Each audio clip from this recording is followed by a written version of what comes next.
Pada kesempatan kali ini saya akan mereview sebuah mata kuliah manajemen proyek teknologi informasi yang dengan judul besar manajemen risiko proyek. Baiklah, langsung saja pada materi yang akan kita bahas kali ini.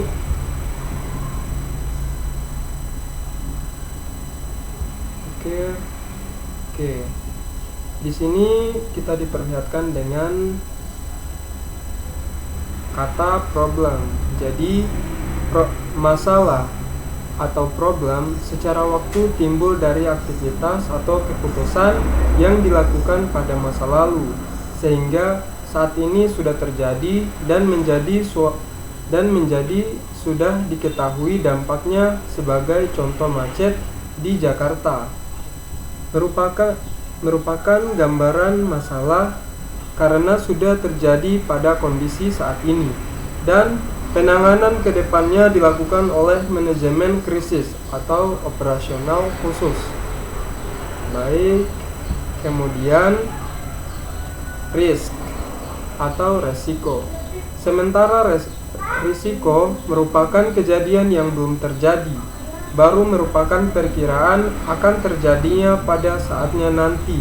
Apakah akan benar-benar terjadi atau tidak, tergantung dari penanganan dan tindakan yang akan dilakukan dengan melakukan mitigasi risiko dalam bentuk mengurangi dampak, menerima risiko, membiarkannya atau mentransfernya, maka akan diketahui posisi terakhir kondisi risiko. Kemudian lanjut pada berdasarkan ISO dengan angka 3100.2/2018, pengertian risiko adalah efek dari ketidakpastian pada sasaran. Ada 3 komponen yang berkaitan dengan risiko. Yang pertama ada efek, kemudian ada ketidakpastian, dan sasaran.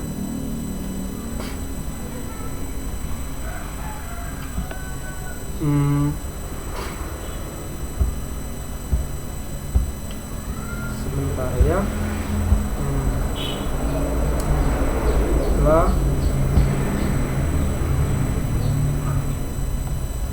Contoh sasaran smart atau yang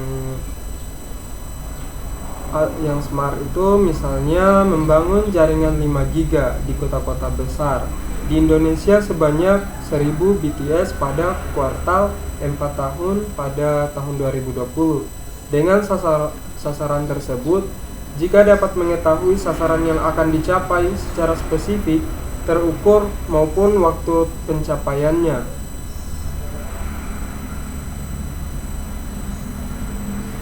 Kemudian resiko. Menurut kamus, resiko adalah kemungkinan kerugian atau kecelakaan. Kemudian untuk definisinya, dari segi definisi, resiko proyek adalah sebuah ketidakpastian yang dapat berdampak positif atau negatif bagi proyek. Adapun tujuan dari manajemen risiko adalah untuk meminimalkan potensi resiko negatif sambil memaksimalkan potensi resiko positif. Oke, kemudian ada manajemen resiko proyek. Maksudnya mengidentifikasi, menganalisa, dan merespon terhadap resiko yang ada selama proyek agar tujuan proyek tercapai. Oke. Kemudian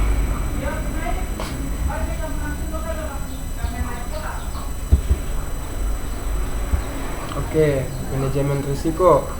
Di sini ada diagram dari manajemen risiko. Manajemen risiko itu terdapat 2 yang harus diperhatikan. Pertama, pengendalian risiko dan pendanaan risiko. Di mana pada pengendalian risiko itu terbagi atas 5 poin. Yang pertama ada risk avoidance, kemudian ada segregation, loss prevention, kemudian loss reduction, dan terakhir itu ada non insurance transfer. Kemudian pada pendanaan risiko itu ada dua. Yang pertama ada risk retention, kemudian kedua ada risk transfer. Lanjut, dalam pengelolaan perusahaan secara fungsi penerapan secara umum, fungsi penerapan manajemen risiko pada tingkat perusahaan adalah yang pertama itu memperkuat analisis pencapaian strategi perusahaan. Kedua, memudahkan dalam mengambil keputusan. Dan yang terakhir, meningkatkan produktivitas perusahaan. Oke, berikutnya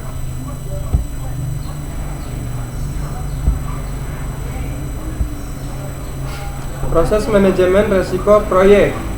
Yang pertama itu ada perencanaan manajemen risiko, menentukan pendekatan dan rencana aktivitas manajemen risiko untuk proyek. Kemudian ada identifikasi risiko, maksudnya menentukan dan mendokumentasikan risiko-risiko yang dapat berdampak bagi proyek.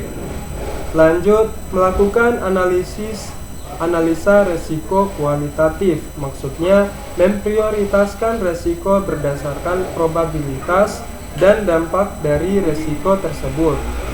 Kemudian melakukan analisa risiko secara kuantitatif, maksudnya mengkuantifikasi dampak dari risiko bagi proyek. Kemudian ada yang namanya merencanakan respon terhadap risiko. Maksudnya itu mengambil langkah untuk meningkatkan kesempatan mengurangi bahaya bagi proyek. Kemudian yang terakhir itu ada monitoring dan pengendalian risiko. Maksudnya itu memonitor risiko teridentifikasi dan risiko residual, atau mengidentifikasi risiko baru, serta melaksanakan rencana manajemen risiko dan mengevaluasi efektivitas strategi risiko sepanjang proyek. Oke. Berikut ada perencanaan. Pada perencanaan itu meliputi input, teknik, dan output. Bisa kita lihat di sini, input itu meliputi faktor lingkungan, kemudian aset proses, organisasi, dan pernyataan ruang lingkup proyek, dan terakhir ada rencana manajemen proyek. Adapun teknik perencanaannya itu ada planning, meeting, dan analisis. Untuk outputnya sendiri, maksudnya itu rencana. Untuk output perencanaan maksudnya itu rencana manajemen risiko adalah metode, peran, dan tanggung jawab anggaran waktu, kategori risiko, definisi peluang, dan dampak risiko.